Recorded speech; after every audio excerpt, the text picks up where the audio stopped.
शुरू करते हैं चर्चा को। तीन भुवन में सार वीतराग विज्ञानता, शिव स्वरूप शिवकार, नमः त्रियोग संहारी के, नमः त्रियोग संहारी के। पंडित प्रवर दौलत राम जी द्वारा लिखित यह छहडाला नामक ग्रंथ है। छोटे से ग्रंथ में भक्त नहीं भगवान बनने की विधि बतला दी गई है। हे जीव, तू पामर नहीं परमात्मा बनने की सामर्थ्य वाला है। हर जीव परमात्मा बन सकता है, हर जीव में भगवान बनने की सामर्थ्य है। हर भगवान का भक्त भगवान बन सकता है। दुनिया के सारे धर्म दर्शनों में एकमात्र दर्शन ऐसा है जो भक्त नहीं भगवान बनने की बात कहता है। एकमात्र दर्शन ऐसा है जिसके मुनिराज ये कहते हैं कि तू हमारे समान मुनिराज बन सकता है, तू आचार्य बन सकता है, तो हमसे पहले भगवान बन सकता है। ये संदेश वीतरागी संतों का है। कितने गौरव की बात है कि हमने ऐसे कुल में जन्म लिया जहां भक्त नहीं भगवान बनने की चर्चाएं चलती हो, जहां पामर नहीं प्रभु बनने की बात चलती हो। और उस प्रभु बनने की दिशा में पहला चरण होता है सम्यक दर्शन, जिसके साथ में प्रकट होता है सम्यक ज्ञान। और सम्यक दर्शन और सम्यक ज्ञान की प्रकटता के साथ जब चारित्र के मार्ग पर यह जीव आगे बढ़ता है तो बढ़ते बढ़ते अल्प काल में यह बन जाता है भगवान। हमारे कई ऐसे साथी भी हैं जो ये कहते हैं कि पंडित जी पहले अच्छे इंसान तो बन जाओ, भगवान तो दूर की बात है। भाई, मैं तो आप लोगों को अच्छा इंसान समझ करके ही बात कर रहा हूं। यह बात अलग है कि आप अपने आप को इंसान भी नहीं समझ रहे हो। अच्छे इंसान तो हैं ही आप। जिनवाणी सुनने के लिए बैठे हैं तो आपकी अच्छाई में, अच्छेपन में क्या कमी है? आप अच्छे हैं, निश्चित तौर पर अच्छे हैं, लेकिन इस अच्छाई को और आगे बढ़ाना है। ये कुल जो मिला है हमारे को, ये संतुष्टि के लिए नहीं है, ये आगे बढ़ने के लिए है। तो पहले श्रद्धा को मजबूत करो, ज्ञान को मजबूत करो, और श्रद्धा और ज्ञान के मजबूत पिलर्स के ऊपर चारित्र का वृक्ष खड़ा करो। समझ में आ रही है बात? महल खड़ा करो। श्रद्धा और ज्ञान के मजबूत नींव पर ये चारित्र का महल खड़ा होता है। समस्या तब आती है जब श्रद्धा और ज्ञान मजबूत नहीं होता, माने नींव मजबूत नहीं होती और महल खड़ा करने की, ऊपर तक चढ़ाने की भावना भाते हैं, तो प्रॉब्लम आती है। जड़ें जितनी मजबूत होगी, वृक्ष उतना ही मजबूती से खड़ा होगा। दौलत राम जी इस बात को बहुत गहराई से जानते थे, इसलिए तीसरी ढाल में और चौथी ढाल में उन्होंने इस मजबूती की बात की, उस दृढ़ता की बात की। उस दृढ़ता को साथ में लेकर के अब कदम आगे बढ़ने लगा।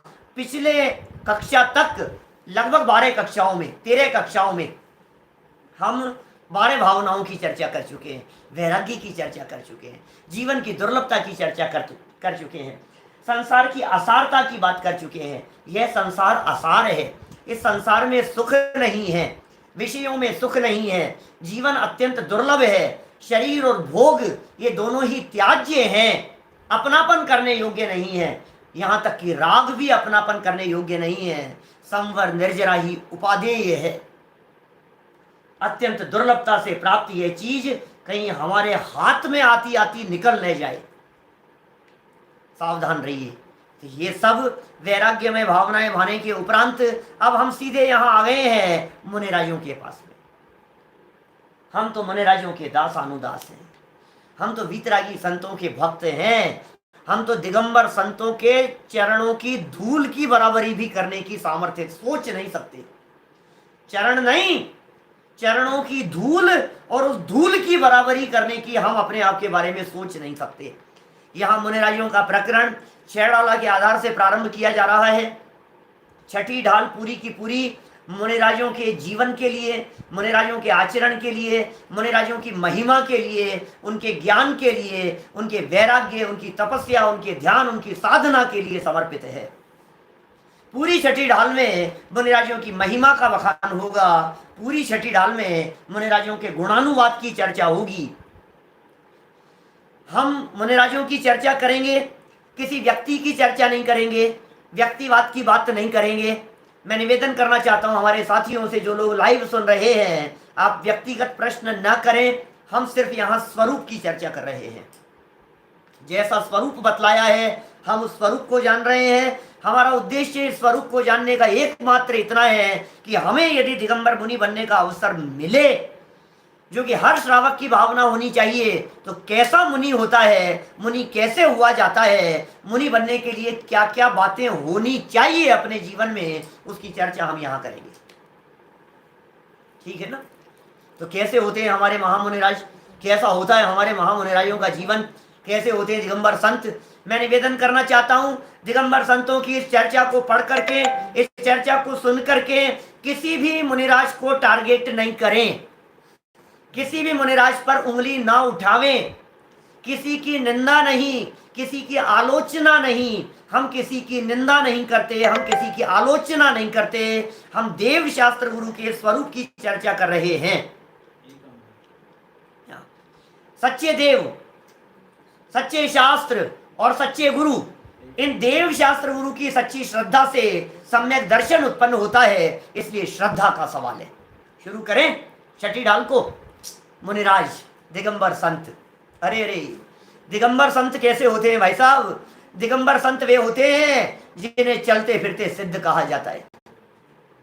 दिगंबर संत वे होते हैं जिन्हें हम भगवान महावीर स्वामी हो या आदिनाथ भगवान हो, अरहंत भगवान हो या सिद्ध भगवान हो, उनकी लाइन में रखते हैं, उनसे नीचे लेवल नहीं है।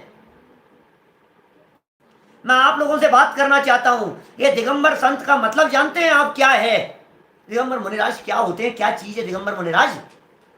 मैं जब कई बार कई लोगों से कई तरह की चर्चाएं सुनता हूं, मेरा मन दुखता है, मेरा दिल दुखता है। मैं कह नहीं सकता ऐसे ऐसे शब्द जो मेरे साथी लोग मुझसे कहते रहते हैं कभी कभी।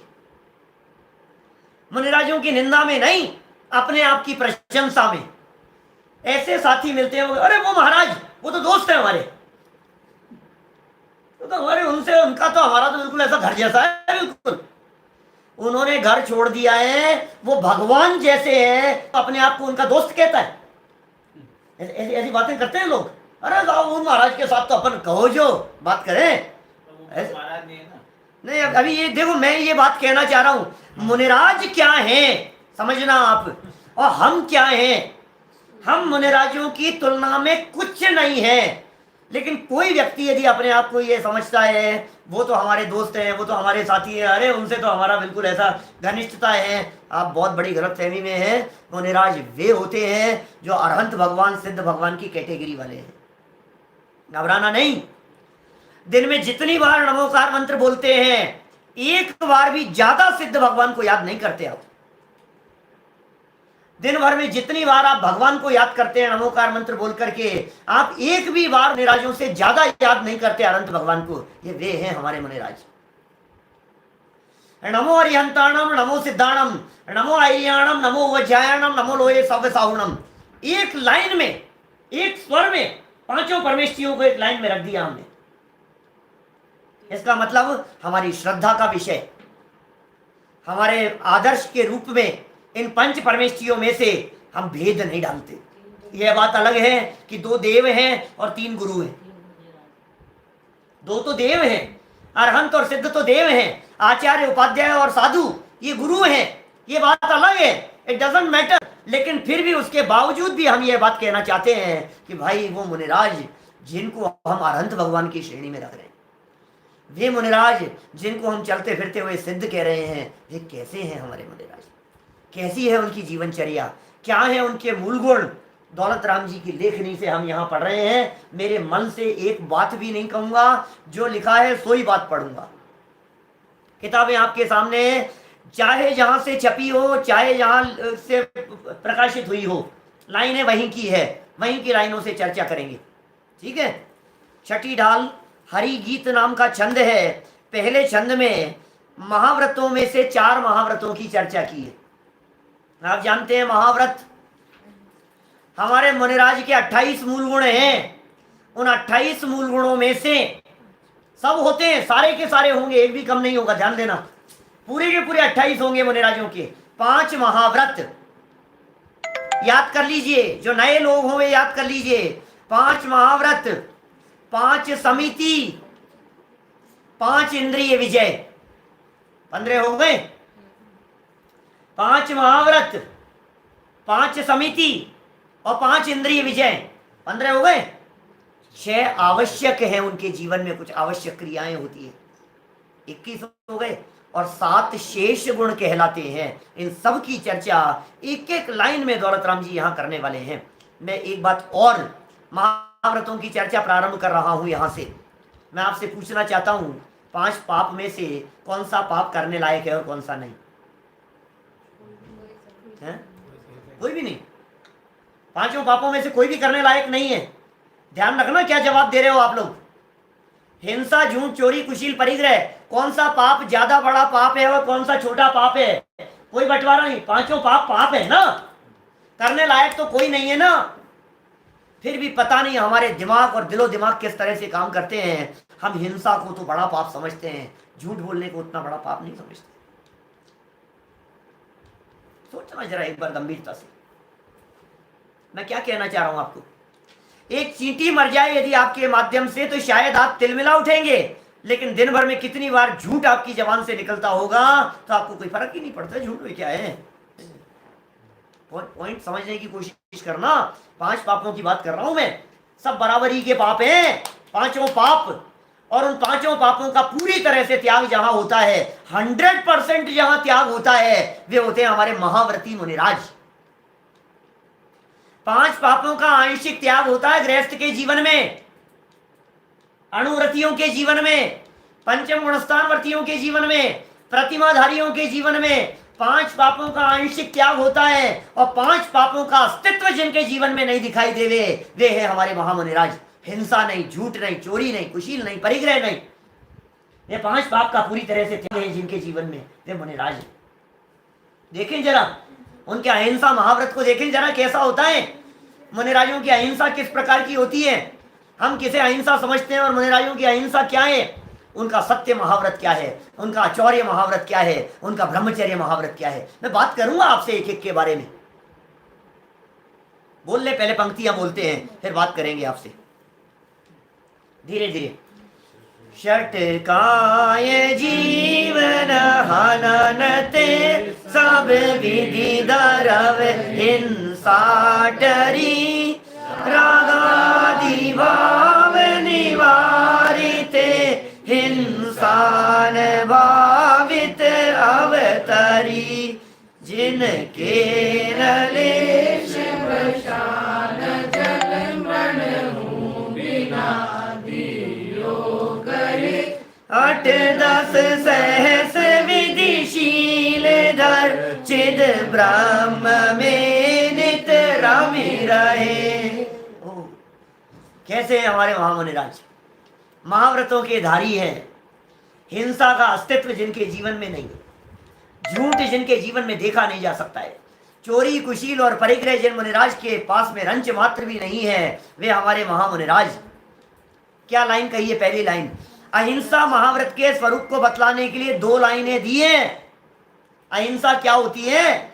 आप किसे हिंसा समझते हैं? हत्या करने का नाम हिंसा है क्या? मुनिराजों की अहिंसा की चर्चा चल रही है। षटकाय जीवन हननते, षटकाय जीवन हननते, क्या होता है षटकाय? देखिए मेरे सामने इस लाइव कक्षाओं के अंतर्गत बहुत सारे लोग तो स्वाध्यायी हैं, लेकिन एक बहुत बड़ा ग्रुप ऐसा भी है जिन्हें शायद षटकाय के नाम भी पता नहीं होंगे। मैं एक एक पॉइंट की चर्चा करूंगा, बहुत धीरे धीरे करूंगा। जिनका विशेष गहरा स्वाध्याय है वे थोड़े से धैर्य बना करके रखें, गहरी बात भी करूंगा, और जिनका स्वाध्याय नहीं है उनको भी साथ लेकर के चलना है। षटकाय जीवन हनन्ते, षटकाय क्या होता है? षटकाय क्या होता है? षटकर्म, षटकर्म नहीं, षटकाय क्या है? षटकाय 5 प्रकार के स्थावर जीव और एक त्रस, पृथ्वी कायिक, जल कायिक, अग्नि कायिक, वायु कायिक और वनस्पति कायिक। ये 5 प्रकार के स्थावर जीव ये कहलाते हैं 5 काय, और एक में आते हैं त्रस, ये है 6। षट माने 6। षट काय जीवन हननते, उनकी हिंसा का भाव नहीं है उनके मन में। 6 काय के जीवों की विराधना नहीं है। आप कल्पना कर सकते हैं अहिंसा महाव्रत के धनी मुनिराज, क्या वे घास के तिनके पर चल सकते हैं? एक साधारण गृहस्थ नहीं चलता है। पेड़ के पत्ते तोड़ सकते हैं? हरी घास पर कदम रख सकते हैं? नहीं। क्या बात कर रहे हो आप? वनस्पति कायिक जीवों की हिंसा नहीं हो सकती, उनके माध्यम से विराधना नहीं हो सकती। ये महाव्रत है भाई साहब, महाव्रत। अहिंसा महाव्रत का स्वरूप क्या है? पृथ्वी काय से करो चर्चा, वनस्पति को लास्ट में रखो। पृथ्वी काय, जमीन खोद सकते हैं क्या? जमीन खुदवा सकते हैं क्या? मकान बनवा सकते हैं क्या? तोड़ फोड़ के काम हो सकते हैं क्या? सोचो जरा, कल्पना करो आप। हिंसा, पृथ्वी कायिक जीवों की हिंसा की बात कर रहा हूं। जमीन खोद रहा हूं मैं, गृह में, ये मेरा काम है। कृतकारिक अनुमोदना से पृथ्वी कायिक जीवों की हिंसा नहीं होगी, जल कायिक जीवों की विराधना नहीं होगी, पानी बहाएंगे नहीं। अग्नि कायिक जीवों की इतनी हिंसा से वे विरक्त हो गए हैं वे महामुनिराज, मैं करूंगा आगे चल करके समितियों में चर्चा, यदि उन्हें अग्नि दिखाई दे जावे अंतराय जान करके भोजन छोड़ देते हैं। बोलो आप सोच सकते हो कितना अग्नि कायिक जीवों की विराधना से बचे? बोलो। अग्नि अग्नि नहीं दिख सकती, भोजन छोड़ने की बात कह रहा हूं मैं।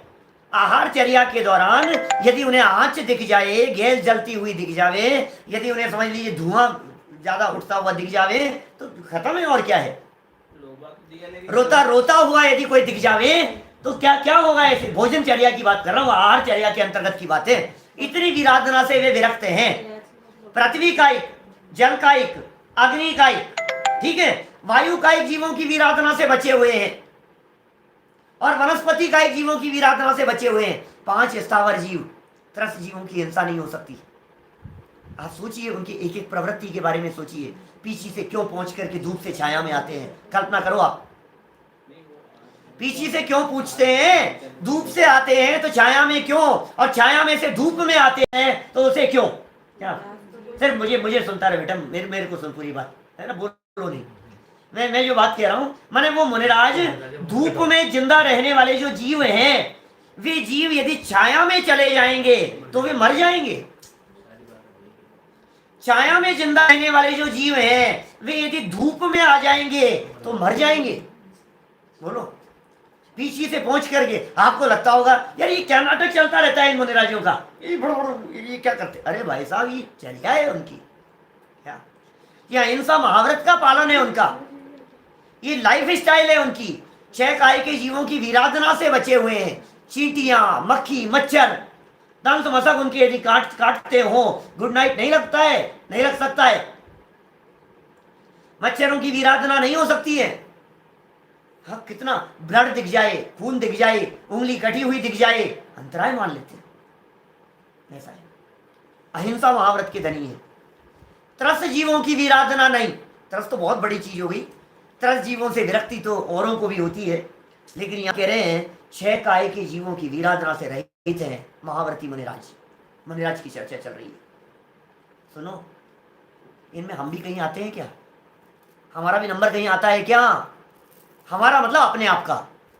जो महाव्रती मुनिराज हैं वे 6 काय के जीवों की हिंसा को पालते हैं, तो तुम्हें परजीव ही दिखाई देते हैं। हमारे भी त्रस नाम कर्म का उदय है, ये बात ख्याल में नहीं आती है। क्या कह रहा हूं? अपने आप की भी अहिंसा हो सकती है, इस और भी दृष्टि जाती है क्या? अहिंसा कहते ही लगता है हिंसा नहीं, हिंसा नहीं, हिंसा नहीं, हिंसा नहीं, बार बार दिख रही है। अरे अंदर भी हिंसा हो रही है। हम भी त्रस हैं, आत्म हिंसा हो रही है। आत्म परिणामों की हिंसा को हिंसा कहकर के पुकारा है। भाव हिंसा पढ़ो नीचे जरा, ये तो द्रव्य हिंसा की बात कही हमने। सब विधि द्रव्य हिंसा टरी, षट काय जीवन हननते सब विधि द्रव्य हिंसा टरी। द्रव्य हिंसा, सब विधि द्रव्य हिंसा नहीं होगी। श्रावक नहीं है भाई साहब, वो किसी मजबूरी में फंसे नहीं है। ध्यान रखना मैं क्या कह रहा हूं। मुझे मालूम है ऐसे महावर्ती मुनिराज को किसी चक्कर में फंसाने के लिए बहुत सारी काल्पनिक कहानियां गढ़ी जाती है। ऐसे ऐसे प्रश्न पूछ लिए जाते हैं, बताओ महाराज मेरे हाथ में एक चिड़िया है, बताओ ये चिड़िया जिंदा है या मरी हुई है? क्या जवाब देंगे बोलो मुनिराज? मुनिराज क्या जवाब देंगे? वो तो प्लान बना करके आया है। यदि ये कह देंगे कि मरी हुई है तो उड़ा देगा, हे जिंदा है, झूठ बोल रहे हो आप क्या? और यदि ये कहेंगे कि जिंदा है तो मार दूंगा मैं। बोलो ये तो मरी हुई है, क्या कहना है बोलो मुनिराज? क्या जवाब देंगे? झूठा सिद्ध कर दिया हमने तो मुनिराज को, झूठे हो जाएंगे मुनिराज। क्या नौकर है तुम्हारे, तनख्वाह देते हो उनको, जवाब देने के लिए बाध्य हैं वे? नहीं नहीं, ऐसा जवाब देंगे साहब कि भाई ये तो तेरे ही हाथ में है भाई। या फिर ये कह देंगे कि मरी हुई है, वो बच जाएगी, उड़ जाएगी। ऐसे ऐसे जवाब देते हैं कि भाई कह दो मरी हुई है तो बच जाएगी ना, चिड़िया तो बचा ली ना। या फिर ये कह देंगे कि तेरे ही हाथ में है भाई, मैं क्या कहूं, तू चाहे तो जिंदा है और तू चाहे तो मरी हुई है, तेरे हाथ में है। ऐसे ऐसे ऐसे ऐसे उदाहरण देते हैं, मैं क्या बताऊं आपको। ऐसी चर्चाएं करते हैं लोग। एक गाय भाग रही है क्या, और भागे जा रही है गाय, और शिकारी उसका पीछा कर रहा है हाथ में धनुष बाण लेकर के, और शिकारी भागे जा रहा है, गाय आगे भागती जा रही है। अचानक गाय थोड़ी तेज हो गई और चौराहे पर किसी मोड़ पर जाकर के न मालूम गाय कौन सी दिशा में घूम गई। अब मुनिराज वहां बैठे हुए हैं। शिकारी ने आकर के पूछा, बोलो महाराज जल्दी बताओ वो गाय कौन सी दिशा में गई है? गाय गई तो थी पूर्व दिशा में, लोग ऐसा कहते हैं, और मुनिराज जवाब दे देंगे पश्चिम दिशा में, गाय को बचाने के लिए। बोलेंगे? सुनो मैं ये कहना चाह रहा हूं, मुनिराज किसी के दास नहीं है, मुनिराज किसी के अधीन नहीं है, मुनिराजों के माथे पर कोई नहीं है, किसी का हुक्म नहीं चलता है मुनिराज के आगे। मुनिराज के ऊपर राष्ट्र समाज भी नहीं होता है, कुछ नहीं होता है मुनिराज के ऊपर। इतने बड़े लेवल पर है मुनिराज। मैं आपसे पूछ रहा हूं, दिगंबर मुनिराजों से ऊपर आज हमारे देश में कौन है, ये बता दो। दिगंबर मुनिराज से ऊपर मैं आपसे पूछ रहा हूं, यदि कभी किसी सभा का संचालन हो तो प्रधानमंत्री जी ऊपर बैठेंगे कि हमारे दिगंबर संत ऊपर बैठेंगे? बोलो, दिगंबर संत ऊपर बैठेंगे, प्रधानमंत्री उनके चरणों में आकर के पड़ेंगे। मेरा कहने का मतलब यह है, उनका पद तो देखो आप। मैंने जो बात बीच में उठाई थी 5 पापों के संदर्भ में, वो इसलिए उठाई थी कि हिंसा तो आपको बड़ा पाप दिखाई दे रहा है, झूठ आपको पाप नहीं दिखाई दे रहा है। बात बोले क्या हो गया, उसको जान बचाने के लिए बोल देंगे ऐसा? क्यों बोलेंगे भाई साहब? नहीं बोलेंगे वो। क्या आप यदि नहीं बोलोगे तो मैं आपको मारता हूं? बोलो, अब तो बोलना पड़ेगा आपको। सुबह का प्रवचन सुन लेना, आज का 53 नंबर का प्रवचन था, मोक्ष मार्ग प्रकाशक का आयु कर्म से जीवन मरण। जिनको अपने आयु कर्म के ऊपर भरोसा हो, मार दे तुझे जो मारना हो, तुझे जो करना हो कर, मौन धारण करके बैठ जाते हैं, साधना में बैठ जाते हैं, जवाब देने के लिए बाध्य नहीं होते हैं हमारे महामुनिराज। हम दिगंबर संतों की चर्चा कर रहे हैं, हम महामुनिराजों की चर्चा कर रहे हैं। सब प्रकार की द्रव्य हिंसा के त्यागी है। हिंसा का दोष लग रहा है सत्य बोलने पर, और असत्य बोलने पर हिंसा का पाप तो नहीं लग रहा है, लेकिन झूठ का पाप लग रहा है। आपने हिंसा नामक पाप को तो बुरा जाना और झूठ नामक पाप को अच्छा जान लिया। क्या किया ये आपने? पाप तो पांचों बराबर है ना। झूठ को क्या हम हिंसा जैसा महापाप समझते हैं? बोलो, छोटी मोटी चोरी को हम पाप समझ रहे हैं क्या? कुशील तो ऐसे लग रहा है जैसे मानो ये तो कोई फर्क ही नहीं है उसमें, तो ये तो राइट मिल गया हो हमारे को। अब परिग्रह तो पाप है ही नहीं, उसको तो निकाल ही देना चाहिए। परिग्रह तो पाप ही नहीं। दिन रात जिस चीज के पीछे भागे जा रहे हैं वो तो पाप ही नहीं है। बोलो, वो तो पुण्यात्मा है, वो तो पुण्यशाली है। आज आपके 2 करोड़ की लॉटरी लग जाए तो लोग बधाई देने वाले मिल जाएंगे आपको, और आप भी पार्टी दोगे दूसरों को खुशी में। किस चीज की खुशी में? पाप की खुशी में। किस चीज की खुशी में है ये पार्टी? मकान बनाया है और पार्टी है, किस खुशी में है? परिग्रह की खुशी में, इस परिग्रह पाप की खुशी में। वो पाप नहीं लगता है हमारे को, पांचों पाप एक जैसे हैं। द्रव्य हिंसा की बात कही, दूसरी भाव हिंसा। समझना जरा क्या कह रहे हैं महामुनिराज। ये दूसरी भाव हिंसा किस प्रकार की है? रागादि भाव निवारिते हिंसा न भावित अवतरी। क्या? और सुनो, ये कह रहे हैं अवतरी, और ऊपर वाली लाइन में कहा था द्रव्य हिंसा टरी। द्रव्य हिंसा टाली नहीं, द्रव्य हिंसा टल गई। अरे बड़े गजब के शब्द हैं दौलत राम जी के। एक एक शब्द बहुत अंतर की गहराई लिए हुए हैं। मुनिराज अहिंसा का पालन करते हुए जीवों को बचाते हैं कि नहीं बचाते हैं? बोलो। आप कहेंगे सब बचाएंगे साहब, कैसी बात कर रहे हो? ये कह रहे हैं बचाते नहीं है, उनका जीवन ऐसा होता है जिनसे जीव बचते हैं। दोनों में बहुत फर्क है। आप कहिए क्या फर्क है साहब? मैं बताता हूं आपको क्या फर्क है, गहराई से समझो आप। मैटर क्या है? मैटर ये है, मुनिराज की लाइफ स्टाइल इस प्रकार की है, हिंसा होती नहीं, अपने आप ही टल जाती है द्रव्य हिंसा। हिंसा का क्या काम? चार हाथ जमीन देख करके चल रहे हैं, नीचे समितियों की चर्चा करेंगे अभी अपन आगे। हिंसा का क्या काम उनके जीवन में? अपने आप टलती है। अब आपको नहीं बचाते हैं, तो मेरा प्रश्न ये है, एक मुनिराज ध्यान कर रहे हैं, ध्यान करने के लिए बैठे, अचानक आंख खुली और उन्होंने देखा बहुत सारे चींटे वहां आए हुए थे।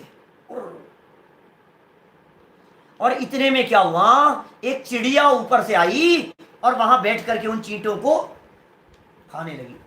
अब बोलो क्या करेंगे मुनिराज? चिड़िया को भगाओ। एक गिरगिट आ गया, वो बहुत सारे जो चींटियां जो चल रही थी उनको खाने लगा। अब मुनिराज ने खड़े होकर के उनको भगाया। बचाएंगे ना उनको आपके हिसाब से? अब उनको भगाया, अब वो तो भाग गए। अब मुनिराज आकर के वापस बैठे, शांति से बचा लिया, आकर के ध्यान करने के लिए जैसे हाथ लगाया, वो तो वापस आ गई।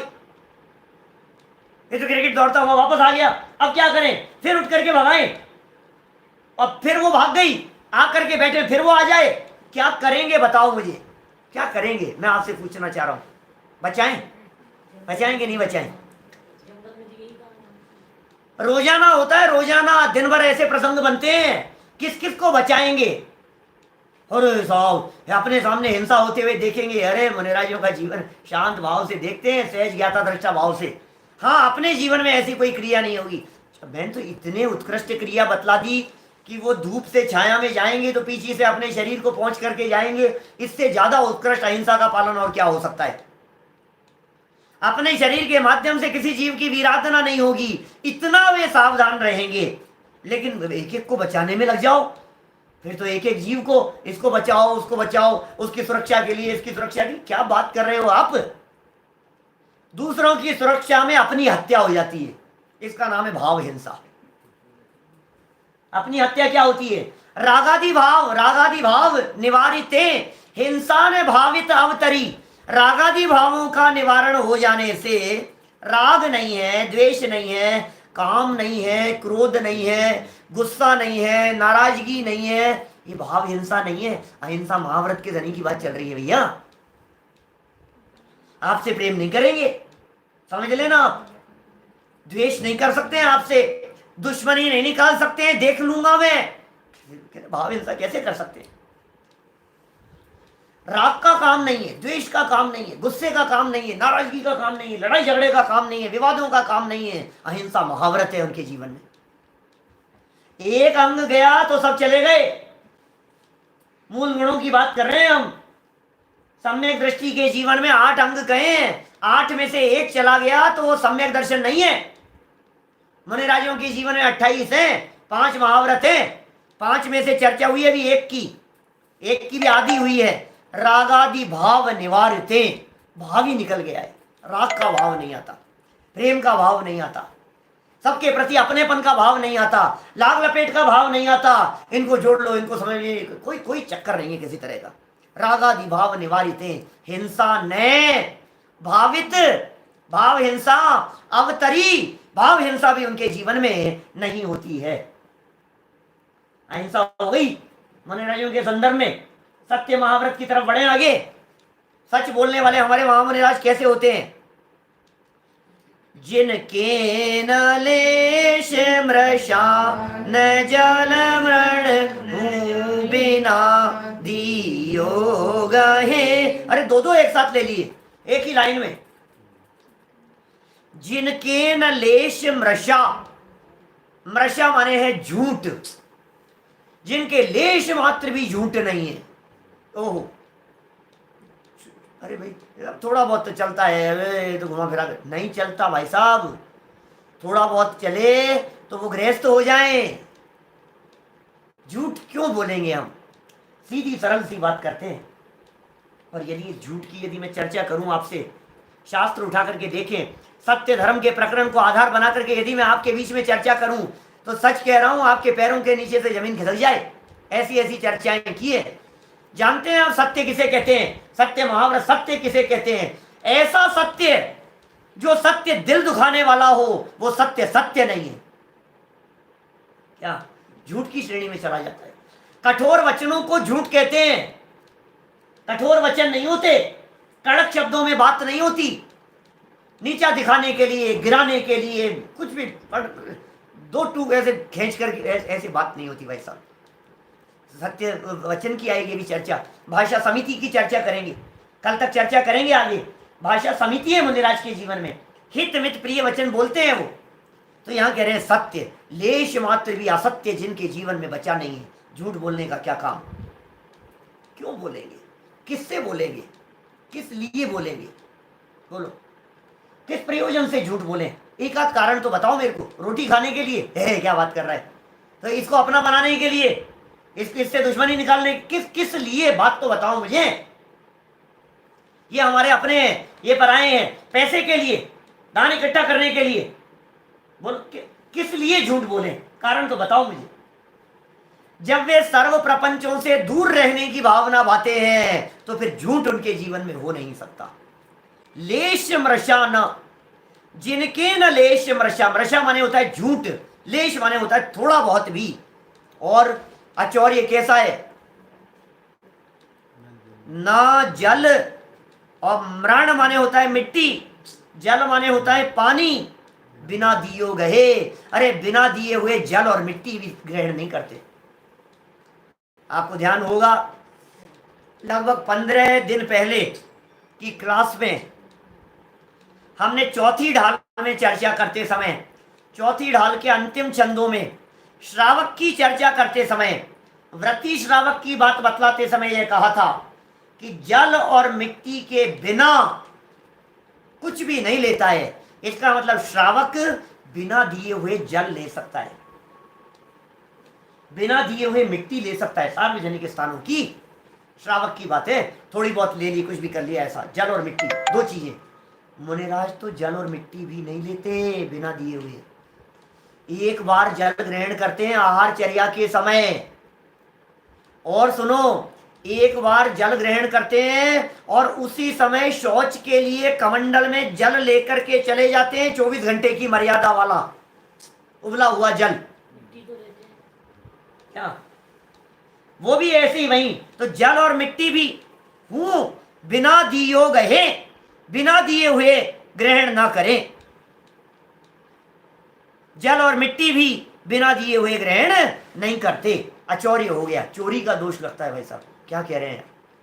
किस बात को चोरी कह रहे हैं? मंदिर से शास्त्र ले ले में चोरी का पाप लगता है। हाँ, कोई देवे भेंट करे तो बात अलग है, फिर तो ले ही सकते। यदि कोई भेंट करेगा तब तो ले ही सकते हैं, लेकिन अदरवाइज यदि वे बिना दिए हुए कोई शास्त्र भी कहीं से उठा लेते हैं तो उन्हें चोरी का दोष लगता है। आगे चलें। कितने महाव्रत हो गए? अहिंसा महाव्रत, सत्य महाव्रत की बात कर रहा हूं मैं। अब अंतिम महाव्रत की बात कर रहा हूं। अहिंसा, सत्य, अचौर्य, चौथे का नाम ब्रह्मचर्य। गजब की लाइन दी है ब्रह्मचर्य के संदर्भ में। मैं तो इस ब्रह्मचर्य की लाइन को सोचता रह गया, अरे क्या ब्रह्मचर्य है। बरसों पहले चलाया था शेड़ाला, कोई 7-8 साल पहले चलाई होगी शायद, तो उस समय 5-6 साल पहले चली होगी, जो भी है। तो मैंने उस समय चलाया था, तब देखी थी चर्चाएं लेकिन वो उपयोग में जब आज दोबारा देखी मैंने, सोचने क्या क्या शील है मुनि राजों का, शील क्या होता है मुनि राजों का। एक लाइन में दौलत राम जी ने कह दिया, 8-10 सहस विधि शील धर, चिद ब्रह्म में नित रामी रहे। क्या कह रहे हैं? 8-10 सहस विधि, 18,000। 8-10, 8 माने होता है 8, 10 माने होता है 10, और 8-10 माने होता है 18 है 18, और सहस का मतलब है 1000। 8-10 सहस 18,000 प्रकार के शील धर, शील का धारण करते हैं। ओ, 18,000 प्रकार के शील का धारण करते हैं। 18,000 नाम बता सकते हैं? कोई नाम कौन बताए? 18,000 के नाम, क्या बात कर रहे हो आप? 18,000 प्रकार के शील का पालन, मैं बताता हूं आपको 18,000 के नाम, अभी बता रहा हूं आपको, 18,000 के नाम बतला रहा हूं। ब्रह्मचर्य का पालन कितना उत्कृष्ट रीति से होता है, मैं उसकी चर्चा आपके सामने करने वाला हूं। क्या क्या कह रहे हैं? मुनि बनकर के तो सब मोक्ष जाएंगे ही, है ना। देखो क्या कह रहे हैं, चेतन और अचेतन दो तरह की स्त्रियां होती है। एक है चेतन स्त्री, एक है अचेतन स्त्री। क्या ये प्रश्न कर रहे हैं भाई? आपके प्रश्न कल जवाब दूंगा। आप लोगों के जो भी प्रश्न होंगे, यदि स्क्रीन पर कोई हमारे विद्वान जवाब दे रहे हो तो ठीक है, मैं कल देखूंगा। अभी देखने की स्थिति नहीं है, डायरेक्ट स्क्रीन से निकल जाता है, देख नहीं सकता हूं। मैं 18,000 शील व्रतों की बात कर रहा हूं यहां। शायद अनिल जी जवाब दे रहे हैं क्या? देखिए, दो तरह की स्त्री, जिनके पास में पेपर पेन हो वो नोट कर सकते हैं बात को। 18,000 शील बतला रहा हूं, वापस सुन करके करना नहीं तो। एक है चेतन, एक है अचेतन। दो प्रकार की लेडीज हो गई। शील की बात करें, शील मतलब समझिए ना, ब्रह्मचर्य, स्त्री के प्रति विरक्ति का भाव, उसकी बात कर रहा हूं मैं, किस लेवल पर उनकी विरक्ति है। अब चेतन स्त्रियों के टोटल भेद है 17,280। क्या चेतन के, और अचेतन के भेद हैं 720। क्या कहा? 17,280 प्रकार से चेतन स्त्री के प्रति आसक्ति का त्याग है। कैसा ब्रह्मचर्य होगा यार? ये कैसे ब्रह्मचर्य की बात कर रहे हैं?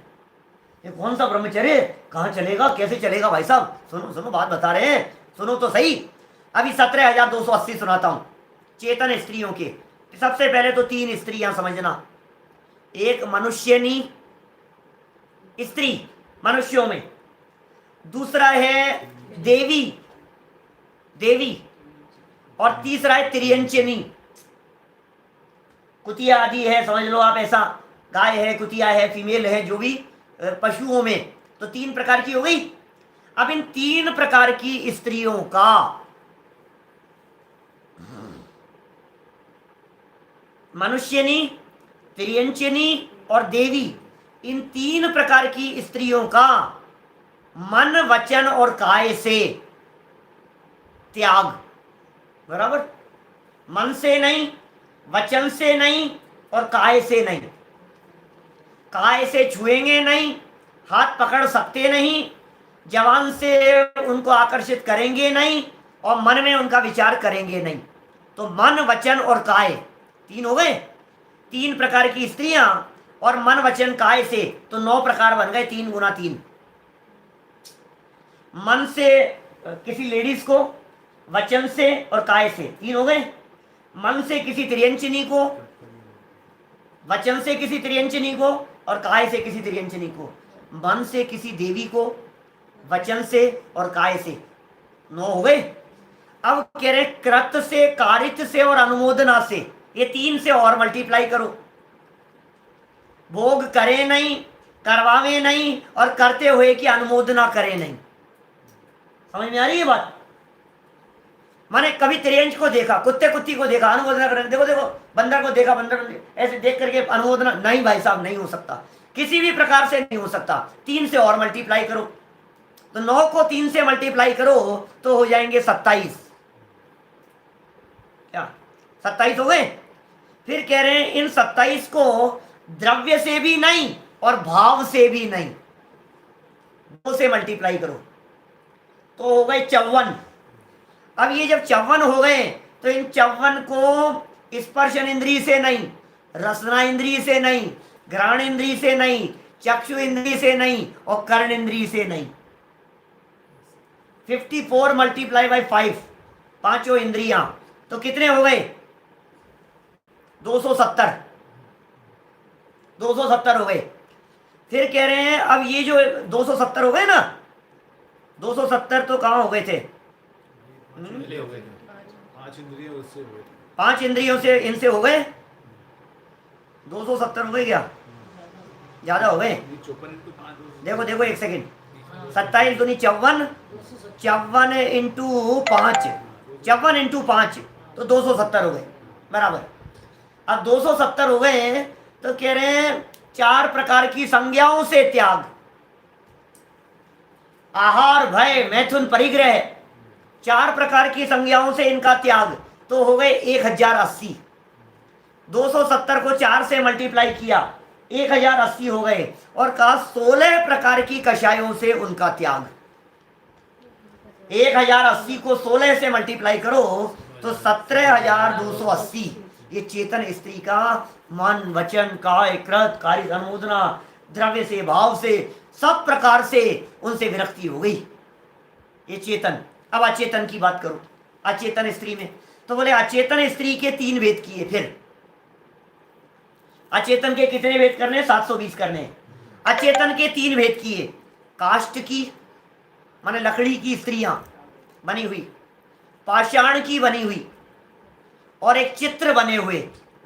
कहीं महिला का चित्र बना हुआ है, आप समझ रहे हैं, तो उनको देख करके भाव बिगड़ सकते हैं ना। कहीं महिला की मूर्ति बनी हुई है कहीं कोई, उसे देख करके परिणाम बिगड़ सकते हैं। कहीं लकड़ी पर बनी हुई है, उसे देख करके भाव बिगड़ सकते हैं। तो 3 प्रकार की स्त्रियां ले ली अचेतन में, काष्ठ की, पाषाण की और चित्रित चित्राम। बोले इन तीनों का मन से और काया से, वचन का तो कुछ रोल है ही नहीं, अचेतन है वो तो मन में भी नहीं विचार और काया से भी नहीं, तो 3 को 2 से मल्टीप्लाई करो, कितने हो गए? 6। इन 6 का करे नहीं, करावे नहीं और अनुमोदना करे नहीं, 18।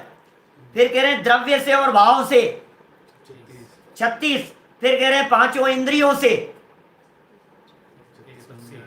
36 को किया 5 से 180। फिर 180 को आहार भय मैथुन परिग्रह से 4 से तो 720। ये 720 प्रकार से अचेतन स्त्री, माने ये शास्त्रों की बात कह रहा हूं सारे आगम के आधार पर। ये दौलत राम जी ने एक शब्द दे दिया, 8-10 सहस विधिशील धर, 18,000 प्रकार के शील का पालन करते हैं मुनिराज। भाई साहब हंसी मजाक करते रहे औरतों के साथ में, ये तो श्रावकों को भी शोभा नहीं देता, ये तो गृहस्थों को भी शोभा नहीं देता है भाई साहब। हंस करके बात करना, हंसी मजाक करना, छेड़छाड़ करना, ये शोभा नहीं देता है। अरे नहीं नहीं क्या चलता है, क्या फर्क पड़ गया, हमारे भाभी हैं, हमारे ये हैं, हमारी तो हैं, चाची तो हैं, यही तो हैं, ये नहीं चलता है भाई साहब कुछ भी। श्रावकों को शोभा नहीं देता तो मुनिराज किस लेवल पर जाकर के उस शील का पालन करते हैं, उस शील को धरते हैं।